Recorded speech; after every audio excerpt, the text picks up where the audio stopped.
Vocabulary মনে রাখার উপায় কি? এটা আতঙ্কের নাম। আপনি ব্যাংক জব সিকার হন কিংবা বিসিএস পরীক্ষার্থী হন, প্রাইমারি স্কুলের পরীক্ষা দেন কিংবা শিক্ষক নিবন্ধন দেন, এনএসআই এর পরীক্ষা দেন কিংবা আপনি দুদকের পরীক্ষা দেন, বেবজা, গ্যাস ফিল্ড যেখানেই পরীক্ষা দেন, আপনার পেট্রো বাংলায় পরীক্ষা দেন, আপনার কিন্তু ভোকাবুলারি লাগবেই। তো ভোকাবুলারি মনে রাখার উপায় কি? ভোকাবুলারি মনে রাখার উপায় আপনি 10 সেকেন্ডে বুঝবেন না, একটু ধৈর্য নিয়ে আপনাকে সময় দিতে হবে। খেয়াল করেন, এখানে একটা প্রশ্ন আছে, small enclosure for cattle, sheep, poultry etcetera is called dash. এটা একটা প্রিভিয়াস ইয়ার কোশ্চেন।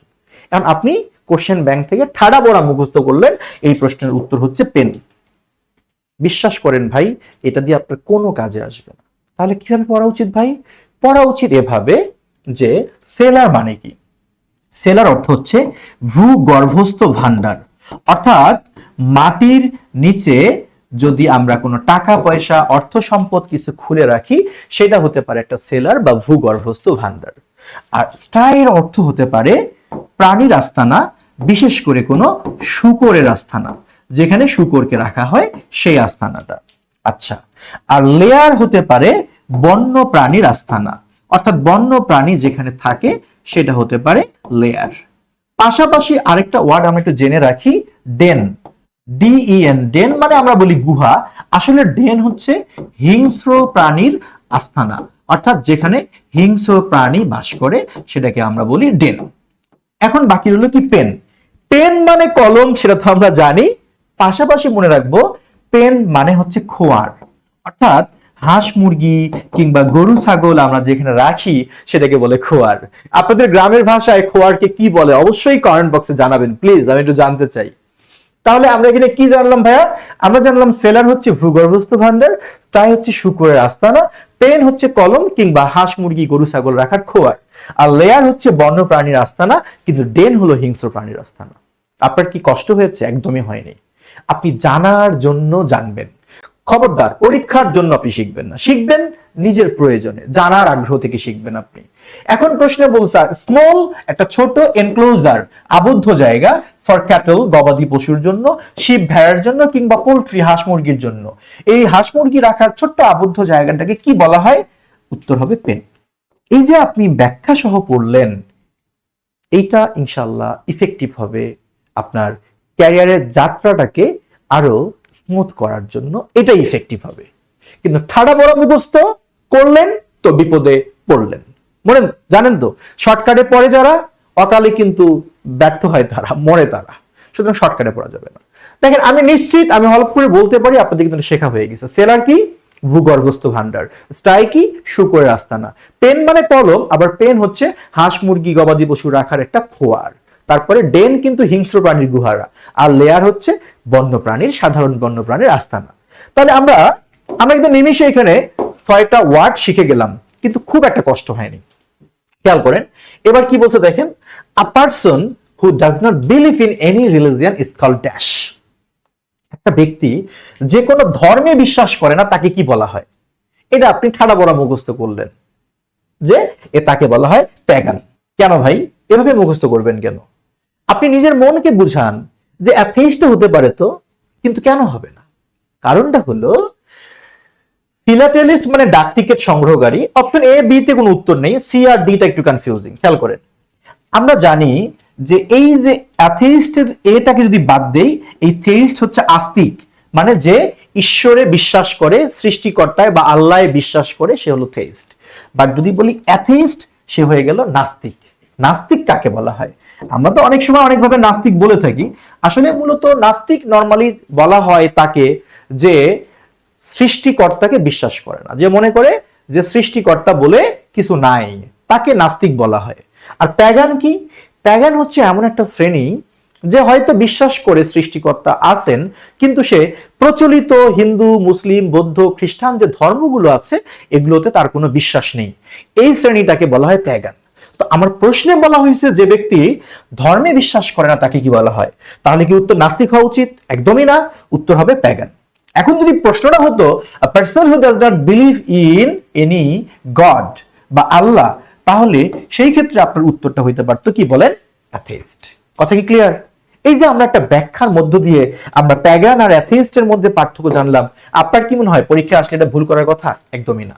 আরেকটা প্রশ্ন, প্রথমেই বলেছি জীবনে অনেক সময় নষ্ট করেছেন, আজকে নিজের ক্যারিয়ারের স্বার্থে পুরো ভিডিওটি দেখুন, ইনশাল্লাহ কিছু শিখবেন, আপনার মনে হবে যে আমি কিছু শিখলাম। সারা জীবনে অনেক সময় নষ্ট করছেন এই সোশ্যাল মিডিয়াতে, এখন নিজের জন্য একটু সময়টা কাজে লাগাবেন আশা করি। এখানে কি বলা হয়েছে? Commencement of words. কমেন্স মানে কি? শুরু করা। তাহলে কমেন্সমেন্ট শুরু, এটা একটা নাউন। তাহলে commencement of words with same letter, অর্থাৎ একই লেটার দিয়ে কোনো শব্দ শুরু হলে তাকে কি বলা হয়? ধরেন আমি বাংলায় বললাম কাক কালো, কোকিল কালো, কালো কন্যার কেশ, ক ক ক ক ক। এই যে সবগুলোর শুরুতে ক ক ক একই লেটার না?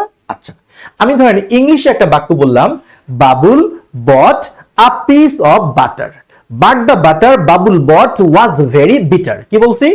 Babul bought a piece of butter, but the butter Babul bought was very bitter. তাহলে এই যে যতগুলো শব্দ আমি বললাম, খেয়াল করছেন প্রায় প্রতিটা শব্দের শুরুতেই কিন্তু B B B B B B ছিল। এরকম যখন কোনো সেন্টেন্সে আমরা দেখতে পাই যে একাধিক শব্দের শুরুতে একই রকম কনসোনেন্ট লেটার আছে, সেটা যে বি হবে তা না, যে কোনো লেটার হতে পারে, একই রকম কনসোনেন্ট লেটার দিয়ে শুরু হয় যখন একাধিক শব্দ, এটাকে ইংরেজি সাহিত্যের ভাষায় কিংবা এটাকে আমরা বলে থাকি অ্যালিটারেশন। অ্যালিটারেশন বাংলা হলো অনুপ্রাস। তাহলে আমরা কি জানলাম? যে যখন কোনো বাক্যে একাধিক শব্দের শুরুতে একই রকম লেটার এর কমেন্টস শুরু হয়, সেটাকে আমরা বলি অনুপ্রাস বা অ্যালিটারেশন। তার মানে উত্তর কিন্তু আমরা পেয়ে গেলাম, কিন্তু আমরা বাকি তিনটাকে ছাড়বো না, আমরা ওদের সাথে পরিচিত হব। এখানে কি বলা হচ্ছে আমি অন্তত আপনাদেরকে দুই তিনটা বোঝানোর চেষ্টা করি। অ্যানাফোরা। অ্যানাফোরা কি? অ্যানাফোরাটা হচ্ছে যখন আপনি জানবেন যে একই শব্দের রিপিটেশন, অর্থাৎ the repetition of same word. যখন আপনি দেখবেন যে একই শব্দের রিপিটেশন হচ্ছে কোনো বাক্যে, সেটাকে বলা হয় anaphora. I want my money right now, right here, alright. কি বলছি? I want my money right now, right here, alright. এই যে আমি রাইট রাইট রাইট শব্দটা কয়বার ব্যবহার করছি? তিনবার। ঠিক আছে?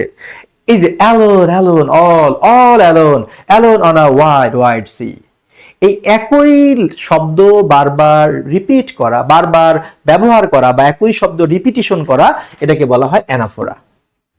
আর অক্সিমনটা কি? অক্সিমনটা হচ্ছে পরস্পর বিপরীতধর্মী দুইটি শব্দ, পরস্পর বিপরীতধর্মী দুইটি শব্দের অবস্থান যখন থাকবে, সেটাকে বলা হয় অক্সিমন। সেটা আবার কি রকম?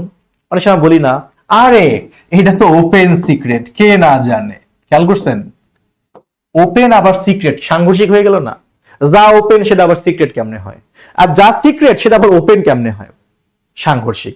আবার যদি বলি সে একটা honest থিপ, he is an honest থিপ, আরে ভাই যে চোর সে আবার সৎ হয় কেমনে, আর যে সৎ সে আবার চোর হয় কেমনে? আমি যদি বলি she is a virgin prostitute, আরে ভাই যে প্রস্টিটিউট সে ভার্জিন কেমনে হয়? আর তুমি যদি ভার্জিনই বলো তাহলে সে প্রস্টিটিউট কেমনে হয়? খেয়াল করছেন? Irregularly regular. এরকম পরস্পর বিপরীত ধর্মী যদি দুইটা ওয়ার্ড পাশাপাশি বসে, সেটাকে আমরা বলি অক্সিমন। তাহলে পরস্পর বিপরীত ধর্মী দুইটি ওয়ার্ড পাশাপাশি বসলে অক্সিমন, আর একই লেটারের রিপিটেশন হলে অ্যালিটারেশন, আর একই শব্দের রিপিটেশন হচ্ছে অ্যানাফোরা। নিশ্চয় আমি অ্যান্টিথিসিস নিয়েও আমার ক্লাসে আলোচনা করব, এটা একটা বিপরীত ধর্মী ক্লোজ আর কি। তাহলে খেয়াল করছেন আপনি সঠিক উত্তর তো জানলেনই, পাশাপাশি কিন্তু আপনি বাকিগুলোর ব্যাখ্যা জানলেন। তার মানে ওগুলো থেকে যদি পরবর্তী প্রশ্ন হয় আপনি কিন্তু অনায়াসে পারবেন। আমি আসলে চাচ্ছি আপনাদের ভোকাবুলারিটা ঠাড়া পড়া মুখস্থ না করে যেন সহজে আলোচনার মাধ্যমে বোঝা যায় সেই কৌশল নিয়ে কথা বলতে। খেয়াল করছেন ছোটবেলা থেকে সারা জীবন মনে মুখস্থ করছি আমরা। কি মুখস্থ করি? আমরা একদম ঠাড়া পড়া মুখস্থ করি, abide by, abound in, absent from. ভাই এভাবে মুখস্থ করলে মনে থাকবে না। আপনি এভাবে পড়েন যে অ্যাবসেন্ট মানে তো অনুপস্থিত। আমি যদি বলি লোকটা অনুপস্থিত, প্রশ্ন হবে না কোথায় থেকে অনুপস্থিত? অবশ্যই প্রশ্ন হবে কোথায় থেকে অনুপস্থিত। কেউ বলবে স্কুল থেকে অনুপস্থিত, কেউ বলবে বাসা থেকে অনুপস্থিত, বলবে কিনা? তাহলে কোথায় থেকে, থেকের ইংলিশ কি? ফ্রম। তাহলে বোঝাই যাচ্ছে অ্যাবসেন্টের পরে তো ফ্রমই হবে, তাই না? এরপর আমরা বলি অ্যাবাউন্ড ইন মানে প্রচুর পরিমাণে থাকা, আবার অ্যাবাউন্ড উইথ মানে পূর্ণ থাকা। আপনি মুখস্থ করবেন কেন? আপনি বুঝবেন কোনো কিছু প্রচুর পরিমাণে থাকতে গেলে জায়গাটা ছোট হবে নাকি বড় হবে?